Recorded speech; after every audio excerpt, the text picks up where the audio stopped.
ఏం పని చేస్తాం అనేటువంటి భావం తొలగించండి. యాదాద్రి పవర్ ప్రాజెక్టులో పనిచేయటం, అక్కడ పోవటం వల్ల అన్ని వసతులు మా అందరికీ ఉంటాయనేటువంటి భావం కల్పించే విధంగా మేము అన్ని కార్యక్రమాలు ఏర్పాటు చేస్తాం. మీకు best of the best school మీ పిల్లలకి, ఇక్కడ ఇంటర్నేషనల్ స్టాండర్డ్స్లో best of the best school మీ పిల్లలతో పాటు ఈ పరిసర ప్రాంతాల్లో ఈ ప్రాజెక్టును పెట్టుకోవడానికి సహకరించినటువంటి ఈ ప్రాంత ప్రజలకు కూడా best of the best education ఈ ప్రాజెక్ట్ రావటం వల్ల మాకు వచ్చిందనేటువంటి భావం వాళ్ళకు కూడా కలిగేటట్టుగా ఈ కార్యక్రమాన్ని ఇక్కడ ఏర్పాటు చేసి ఒక ఇంటర్నేషనల్ స్టాండర్డ్లో ఇంటర్నేషనల్ యంగ్ ఇండియా ఇంటర్నేషనల్ స్కూల్ని ఈ ప్రాంతంలో ఇక్కడ పెట్టబోతా ఉన్నాం. అట్లాగే ఈ ప్రాంతంలో ఉన్నటువంటి ప్రజలందరూ కూడా వైద్యం అందుబాటులోకి వచ్చేటట్టుగా పెద్ద ఎత్తున అంబులెన్సెస్ కానీ మిగతా ఫెసిలిటీస్ కానీ పెద్ద హాస్పిటల్ కట్టి ఇక్కడ కేవలం దీంట్లో పనిచేస్తున్నటువంటి వాళ్ళకే కాకుండా ఈ చుట్టుపక్కల ప్రాంత ప్రజలందరూ కూడా ఈ హాస్పిటల్ని అందుబాటులో తీసుకొస్తే వాళ్ళందరూ కూడా వైద్య సౌకర్యాలు అందుకునే అవకాశాన్ని కల్పిస్తున్నాం. అట్లాగే ఇక్కడ పనిచేసేటువంటి సిబ్బంది మొత్తానికి కూడా మంచి క్వార్టర్స్ ఇక్కడే స్థానికంగా ఉండటానికి కావాల్సిన విధంగా ఆ క్వార్టర్స్ సంబంధించి ఈరోజు భూమి పూజ చేసి ఫౌండేషన్ స్టోన్ వేసాం. సో ఇక్కడ పనిచేసే సిబ్బందికి ఈ పరిసరాల ప్రాంతాల్లో ఉన్నటువంటి ప్రజలకి ఈ ప్రాజెక్టు ఇక్కడ పెట్టడం వల్ల ఇబ్బంది లేకుండా వాళ్ళకి మేలు జరిగిందనే విధంగా కావాల్సినటువంటి ఇన్ఫ్రాస్ట్రక్చర్ మొత్తాన్ని ఒక ప్లాన్డ్గా స్థానిక మంత్రులు అందరూ అడిగిన దానిపైన వాళ్ళు చెప్పిన ప్రజల ఆలోచనలన్నీ వాళ్ళు చెప్పిన దాన్ని పరిగణలో తీసుకొని వాటన్నిటిని కూడా ఒక యాక్షన్ ప్లాన్ తయారు చేసి చేసుకుంటూ ముందుకు పోతాం. అట్లాగే ఇక్కడ నుంచి ట్రాన్స్పోర్టేషన్ పెరుగుతుందనేటువంటి భావంతో చుట్టుపక్కల ఉన్న గ్రామాలకి పొల్యూషన్ నుంచి యాష్ ట్రాన్స్పోర్టేషన్ జరిగేటప్పుడు రోడ్లు దెబ్బతినకుండా ఉండాలని ఒక సీసీ రోడ్డు కావాలంటే ఆ సీసీ రోడ్డును కూడా శాంక్షన్ చేసి దానికి పనులు కూడా మొదలైనాయి. సో ఈ పరిసర ప్రాంతాల్లో ఇన్ఫ్రాస్ట్రక్చర్ అంతా ఒక ఫ్యాక్టరీ పెట్టడమే కాకుండా చుట్టుపక్కల ఇన్ఫ్రాస్ట్రక్చర్ కూడా పెద్ద ఎత్తున అమలు చేస్తూ ఉన్నాం. ఒక ఫ్యాక్టరీ వస్తే మిగతా వాళ్ళందరికీ కూడా మేలు జరగాలనేది ఈ రాష్ట్ర ప్రభుత్వం యొక్క ఆలోచన. దానికోసం ఈ కార్యక్రమాలను చేస్తూ ముందుకు పోతున్నాం. ఈరోజు రెండో యూనిట్ అంటే వాళ్ళు మేము గతంలో యూనిట్ 2ని డెడికేట్ చేశాం. ఇప్పుడు యూనిట్ 1 అంటే 2 యూనిట్లు స్టేజ్ 1లో ఉన్నటువంటి వాటిని కంప్లీట్ చేశాం. రాబోయే మిగతా 3 యూనిట్లు కూడా స్టేజ్ 2లో ఉన్నట్టు కూడా ఈ సంవత్సరమే డిసెంబర్ లోపల కంప్లీట్ చేయబోతున్నాం. ఆ టార్గెట్ ప్రకారమే ముందుకు పోతా ఉన్నాం. దీంట్లో మేము ఫిక్స్ చేసుకున్న క్యాలెండర్ ప్రకారం సక్సెస్ అవుతూ ముందుకు పోతున్నాం కాబట్టి భారం లేకుండా ముందుకు తీసుకొని పోతున్నాం. I wish all the best to the employees who are all working here. Thank you very much.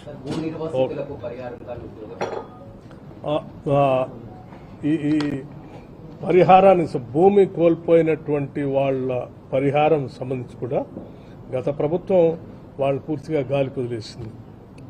వాళ్ళు కొద్దిమందికి ఉద్యోగాలు ఇస్తా అన్నారు, ఇవ్వలేదు. అలా కాకుండా ఇక్కడ ఉన్నటువంటి శాసనసభ్యుడు కానీ శాసన పరిషత్ సభ్యులు కానీ స్థానికంగా ఉన్నటువంటి మంత్రులు కానీ వీళ్ళందరూ కలిసి ప్రజలందరూ ఎవరు నష్టపోకుండా ఉండే విధంగా వాళ్ళందరూ ఒక మీటింగ్ పెట్టి ఎవరెవరైతే నష్టపోయారో వాళ్ళందరూ ఆలోచన పరిగణలో తీసుకొని జిల్లా యంత్రాంగానికి చెప్పి వాళ్ళందరికీ ఉద్యోగాలు వచ్చేటట్టుగా R&R ప్యాకేజ్ కూడా సక్రమంగా అందేటట్టుగా ఒక రిపోర్ట్ పంపిస్తా ఉన్నారు. ఆ రిపోర్ట్ని తూచా తప్పకుండా రాష్ట్ర ప్రభుత్వం అమలు చేస్తుంది. కేవలం యాదాద్రి పవర్ ప్రాజెక్టు ఒకటి దగ్గర కాకుండా దీన్ని ఆనుకొని ఉన్నటువంటి పులిచింతల ప్రాజెక్టు సంబంధించి కూడా అక్కడ భూములు కోల్పోయినటువంటి వాళ్ళకు కూడా ఆనాటి ప్రభుత్వాలు ఉద్యోగం కల్పిస్తామని చెప్పాం. సరే, దురదృష్టం కొద్దిమంది కల్పించారు, ఇంకా కొద్దిమంది మిగిలిపోయారు. ఆ మిగిలిపోయినటువంటి వాళ్ళు కూడా 10 సంవత్సరాలు కల్పించాల్సి ఉండే, కల్పించలేదు. వాళ్ళకి కూడా పరిగణలో తీసుకొని తప్పనిసరిగా జిల్లా కలెక్టర్ గారు పంపించేటువంటి రిపోర్ట్ బేస్ చేసుకొని ఎవరెవరైతే అర్హులు ఉన్నారో వాళ్ళందరికీ కూడా ఈ ఉద్యోగం R&R ప్యాకేజ్ కూడా ఇచ్చేస్తాం. రిక్వెస్ట్ ఏంటంటే ఇంకేమైనా జాబ్స్ ఇస్తే కూడా మిర్యాలు కూడా ఈ ప్రాంతం వరకే ఇవ్వాలని మాది స్పెషల్ రిక్వెస్ట్. ఇక్కడ ఉన్న అన్ఎంప్లాయ్ చెప్పేసి క్వాలిఫైడ్ అన్ఎంప్లాయ్స్ ఏమైనా ఉంటే మీరు ఉద్యోగాలు కూడా పనిచేయడం లేదా? ముందుగా ఈరోజు కార్యక్రమం 800 మెగావాట్ల థర్మల్ పవర్ ప్లాంట్ ఈరోజు జాతికి అంకితమయ్యే కార్యక్రమంలో పాల్గొన్నందుకు మేము చాలా సంతోషిస్తున్నాం.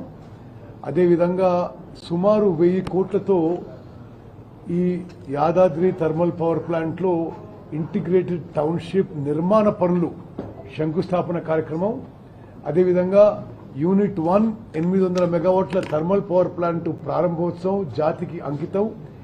ఈ కార్యక్రమంలో పాల్గొనడం ఎంతో సంతోషిస్తున్నాం.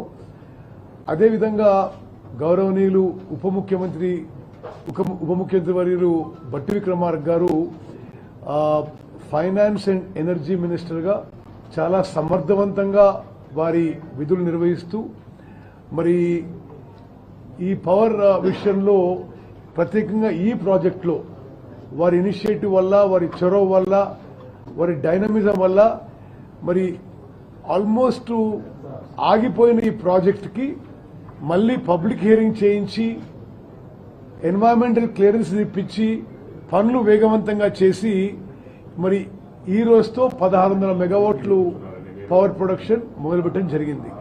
అదేవిధంగా మరి అధికారులు ఇచ్చిన ప్రజెంటేషన్ మేరకు మరొక అక్టోబర్ నెలలో మరొక 800 మెగావాట్లు, అదేవిధంగా డిసెంబర్లో మరో 800 మెగావాట్లు, మరి 2026 జనవరి ఫిబ్రవరి వరకు ఈ మొత్తం 4000 మెగావాట్ల పవర్ ప్రొడక్షన్ రావడం, మరి అది బట్టి గారి నాయకత్వంలో మరి ఎనర్జీ డిపార్ట్మెంట్ జెన్కో సమర్థవంతంగా పనిచేసినందుకు మనస్ఫూర్తిగా వారికి నా అభినందన శుభాకాంక్షలు తెలియజేస్తున్నాను. అదేవిధంగా ఒక గొప్ప విషయం ప్రకటించారు ఈరోజు. మన కాంగ్రెస్ ప్రభుత్వంలో అన్ని విషయాల్లో ఒక మానవీయ కోణంతో, ఒక మానవతా దృక్పథంతో ముందుకు పోయే మేము మరి ఈరోజు బట్టి గారిని నేను మరో విషయంలో మనస్ఫూర్తిగా అభినందిస్తున్నా.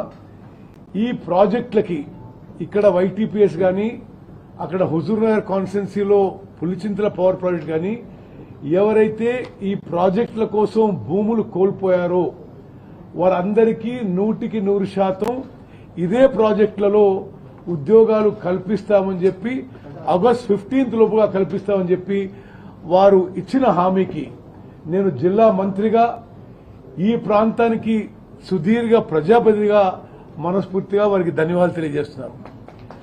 అదేవిధంగా ఇప్పుడు ఈ ప్రాంతానికి చాలా సమర్థవంతంగా ఎమ్మెల్యేగా బిఎల్ఆర్ గారు, ఎమ్మెల్సీగా శంకర్ నాయక్ గారు, మరి ఈ ప్రాంతానికి మరి ప్రజాపతిలు, అదేవిధంగా మా జిల్లా సహచర మంత్రివర్యులు వెంకటరెడ్డి గారు ఈ ప్రాజెక్ట్ విషయంలో, ఈ ప్రాజెక్ట్ నిర్వాసితుల విషయంలో ఎప్పటికప్పుడు వాళ్ళు ప్రజల పక్షాన ఉండి రిప్రజెంట్ చేస్తూ సమర్థవంతంగా మరి పీపుల్స్ ఆస్పిరేషన్స్, ప్రజల కోరికలు ప్రభుత్వాన్ని తెలియజేస్తున్నారు.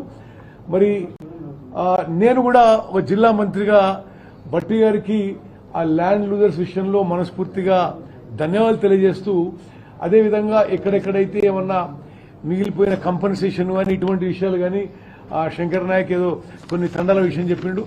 కొంత మనం మానవీయ కోణంతో ఒక హ్యుమానిటేరియన్ గ్రౌండ్స్ లో ఈ విషయాలన్నీ మీరు పరిశీలిస్తారని చెప్పి మా సంపూర్ణ నమ్మకం, విశ్వాసం. మరి బట్టి గారికి మా జిల్లాకు వచ్చి ఇంత ప్రెస్టీజియస్ ప్రాజెక్టులో మీరు పలుమార్లు వచ్చి సూపర్వైజ్ చేసి దీన్ని వేగవంతం చేసి